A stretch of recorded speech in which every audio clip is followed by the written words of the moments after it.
this great high school, Mackenzie Reinwald.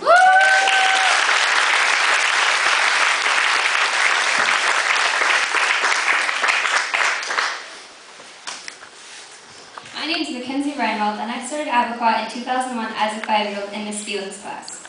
I spent 6 great years at the elementary school, but I think my best years were spent at the middle school. I would have to say 6th grade is my favorite year. I was learning the ropes from the 7th and 8th graders. I looked up to them. When they graduated, I was the 8th grader, the top dog. It felt weird not having anybody older than me giving me advice. Instead, I found myself giving it. Like the other day when I told Reed, it's best just to do what Mr. Gordon asks, because you wouldn't like him when he's angry. I've had my share of growing pains during my time at Abercrombie, but I'm glad I went through these experiences because I know I never would have gotten the education or had the relationships I have now if I went anywhere else. At such a small school, you know everybody, and they know you. Sometimes I wonder if I'm going to have a mental breakdown on the first day of high school, going from such a small environment to a place with over 1,600 kids. But I know I will be okay because people have done it before me and they've survived.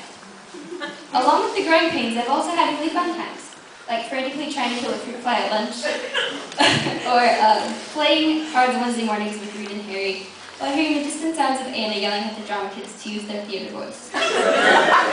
Or listening to Mr. Gordon tell the story of how he took a blow to the head in football and ended up in the other team's huddle.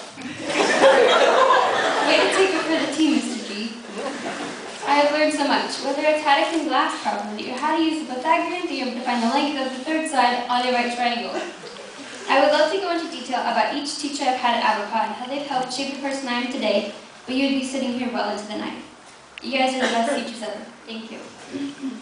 My parents were with me the whole way, helping me with various school projects and helping me with my homework, like totally sweating through linear equations. I would like to acknowledge that without the help of my grandparents, I would not have been able to attend this school. And with all that being said, I just want to say thank you. In keeping with the lighthearted nature of my speech, I'd like to share some funny random memories from these past years. I remember one time in PE we were playing lacrosse, and Dakota Norman was in the goal. And out of the blue, he started singing Everybody Wearing Chum. And he was also dancing. Enough said. I also remember one time Brandon Baez had a bruise on his arm from something, and the lady totally convinced him that if he cut open his arm, he could take the bruise out. And Brandon being Brandon went for the scissors. Now the question is, does Delaney have superpowers to make people believe anything she says, or is Brandon really that gullible? Last year in Paris, we boarded the metro and shuffled to the back of the car where there were no seats.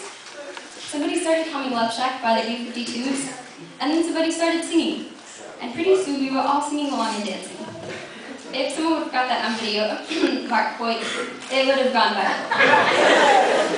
One of the funniest memories I have dates back to 3rd or 4th grade. I was walking down the hall to get a drink from the fountain when Griffin Frazier told me my pants were on backwards. It's too bad you get fashion advice from a 2nd grade boy.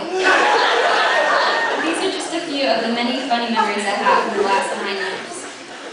Abercrombie helped me in countless ways, teaching me skills that I would use throughout my whole life. I'm grateful I had the opportunity to attend this great school, and while I'm sad to be moving on, I look forward to the adventures that I will lead. In closing, I would like to put a song from the 80s. Everybody have fun tonight. Everybody wearing chum tonight. I'm Mackenzie Reinwald, and I approve this message.